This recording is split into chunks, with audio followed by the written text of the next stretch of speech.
আমরা ওর দাম চাচ্ছিলাম হচ্ছে প্রায় 9-10 লাখের মতো, তো এদিকে 5 লাখ 5.5 লাখ 6 লাখের মতো দাম উঠছে আর কি। এদের বড় গরু আছে, কিন্তু বড় গরু কেনার মতো কোনো লোক নাই এই হাটে।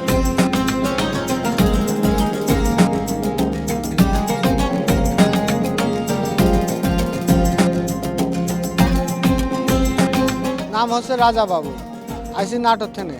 দাম হচ্ছে 7 লাখ পর্যন্ত উঠছে, আমরা 12 লাখ ঠিক দিয়েছি।